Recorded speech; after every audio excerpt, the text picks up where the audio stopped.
Sometimes people tell me their dog doesn't listen because it doesn't respect them. I've felt this way too. I remember my dog Juno ignoring me when I called her. It seemed like she didn't respect me. But then, I learned a lot about how animals behave. I found out dogs don't really think about respect. They don't ignore us because they think they're better. They just don't have the idea of respect in their minds. Dogs do things because they work for them. They think, this is good, this is safe, or this is not good, this is not safe. They act to get something they like or to avoid something they don't like.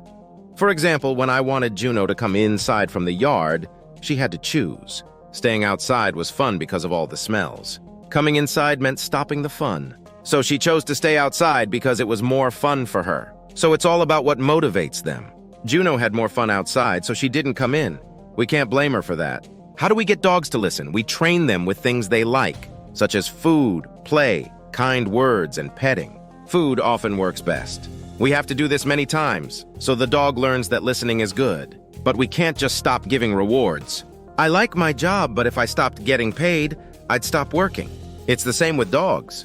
They need a reason to do things. If they don't get rewards, they might not listen, especially if something else is more interesting. Dogs like doing things that are fun for them, like digging, playing, resting in the sun, exploring outside, sniffing, and eating things they find. If we want them to listen, we need to offer something even better than what they are doing. Dogs don't think about respecting us. They think about what makes them want to do things, and we can give them reasons to listen. If our dogs could talk in English, I bet sometimes they'd tell us they're bored. Kids get bored, and even we do when there's not much to do. Dogs usually follow a routine. Wake up, eat, nap, go outside, wait for everyone to come back, play, nap again, have dinner, go for a walk, nap, and then bedtime. Some dogs have more to do, like dog sports or weekend adventures, but there's still a lot of quiet time for them. They need both physical and mental activities because being bored isn't fun. Without things to do, they might start chewing on things they shouldn't, like an antique table or sofa cushions. That's why exercise is important. Walks, meeting other dogs, or even going to places like the mall can help keep their minds and bodies active. But every day we have a chance to make things more interesting, especially at meal times. Instead of just giving food in a bowl, I make my dogs work a bit for their meals. Sometimes it's through training, but often I just make it fun. I might hide their food around the house or yard, use a snuffle mat, kind of like shaggy carpet, or put it in puzzle toys or feeding toys like Kongs. These tricks make mealtime more exciting and can also help slow down dogs who eat too quickly. You can find things like snuffle mats, puzzle toys, Kongs, and more online or in pet stores. It's also good to give dogs lots of toys for chewing. Just be careful with tough toys and keep an eye on your dog to avoid any accidents. Training is another great way to tire out your dog, both mentally and physically. It's fun for both the dog and you, and group classes can be a good way to meet new friends.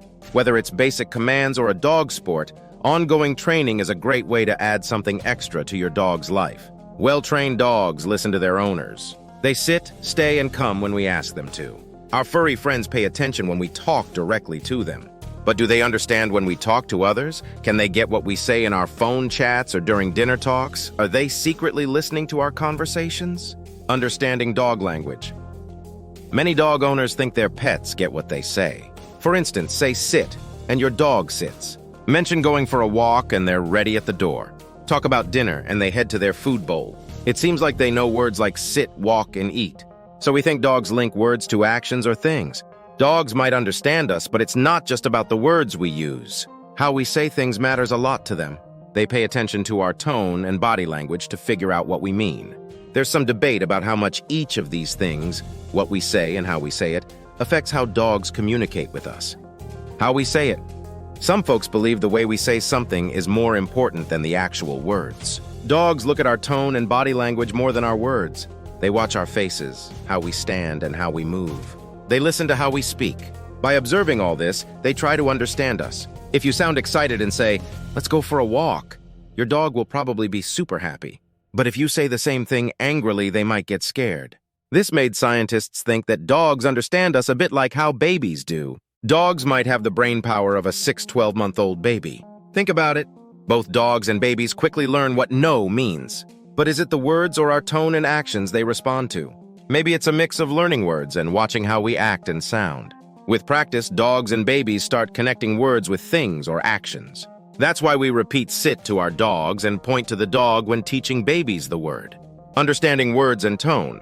Even though many experts agree dogs know some words, they might not get full sentences. Saying trees, birds, grass, walk might mean the same as let's go for a walk to them. They pick up on the word walk, especially if you say it in a happy voice. Dogs understand a bit from the words we use and a lot from how we say them. They put it all together to get what we're saying. Some research shows dogs really get the meaning of many words, no matter how we say them. Scientists found dogs' brains work a lot like ours when processing language. They learned this by having dogs listen to words in an MRI machine. So some dogs learn words just by hearing them, like a border collie named Rico, who knew over 200 words. How and what together. The truth might be in between. Dogs use both sides of their brain. They watch our actions and listen to our tone. In studies, dogs showed they understand us best when both the words and the way we say them match up. So, saying kind things in a nice voice makes your dog happy. It's not just about praising them, it's how you do it. What this all means. We're still learning how dogs understand us, but we don't need studies to know they get us. Living together for so long, we've learned to communicate well. Research helps us appreciate how dogs understand not just our words, but also our tone. Dogs know more than just simple commands. They learn many words and get them even better when we say them right. But do we have to worry about them overhearing our private talks? Probably not. Our dogs see so much of our lives, one more chat won't matter. And they won't tell anyone what they hear. I really love my dog, and I believe my dog loves me too. They show happiness when they see me, running over, wagging their tail. Love is a big word when we talk about our relationship with dogs, but there's also the bond we share with them. Love grows over time, but building a strong bond takes effort. It needs our focus, involvement, and time to develop fully. Love is why your dog gets happy seeing you after being away, but the bond is what makes them stay by your side when you need them. Sometimes we might do things that weaken the bond with our dog without realizing it. This could be because we're not giving them enough exercise or we're not confident in our relationship with them. Training can help improve this, but if the bond isn't strong, training might not work as well. To have a good relationship with our dogs that's free from frustration, we need more than love and training. We need to build a strong bond based on trust and mutual respect. Weak versus strong bond signs. You might think you have a great bond with your dog, but let's look at some signs to be sure. Signs of a weak bond. 1. Your dog doesn't seem to care much about you or other family members. 2. They don't listen well, especially to come when called. 3. They don't want to play much. 4. They don't like being touched. 5. They try to run away often. 6. They don't pay much attention to you. 7. They might act out or even get aggressive. 8. They seem sad or don't have much energy. Signs of a strong bond. 1. Your dog looks happy to see you making eye contact and staying close. 2. They keep an eye on you even when off-leash. 3. They follow commands willingly. 4. They look for you when you hide as part of a game. 5. They like being near you. 6. They often look at you, showing they're focused on you. 7. They're good at letting you know what they need or want. 8. They want to protect you, but remember, too much guarding isn't always a sign of love. 9. They enjoy physical contact. 10. Once they've learned to come when called, they do it reliably, even with distractions. Improving your bond with your dog. Some things we do naturally don't really help build a bond with our dogs.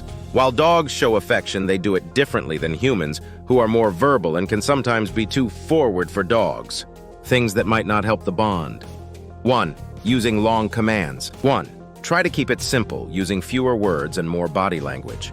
2. Hugging your dog. 2. Most dogs don't understand hugs like we do and might not like them. 3. Touching their face or head. 3. It's better to pet them under their chin where they feel safer. 4. Asking for kisses. 4. Dogs lick for different reasons, so let them choose to give kisses. 5. Picking them up the wrong way. 5. Keep them upright to make them feel secure. 6. Making too much eye contact. 6. Just like with people, staring can be uncomfortable for dogs. 7. Not giving them clear rules. 7. Dogs like knowing what's expected of them. 8. Forcing them to meet dogs or people they don't like. 8. Just like us, dogs have their friends and foes. 9. Rushed walks without time to explore. 9. Dogs love using their noses to learn about the world. 10. Keeping the leash too tight. 10. This can stress them out. 11. Being dull. 11. Dogs love play and interaction. Well, teasing. 12. It's not funny to them and can harm your relationship. 13. Dressing them up uncomfortably. 13. Make sure they're okay with what they wear. 14. Putting them in scary situations. 14. Try to avoid unnecessary stress. 15. Strong smells. 15. Dogs have sensitive noses, so go easy on perfumes. 16. Leaving them alone too much. 16. Find ways for them to socialize and play. 17. Dominating them by leaning over. 17. Stand beside them instead. Remember, it's important to approach your dog in a way that makes them comfortable. Be gentle, use a calm voice, and give them space if they need it. By understanding and respecting their needs, you can strengthen your bond and enjoy a happy, loving relationship with your dog.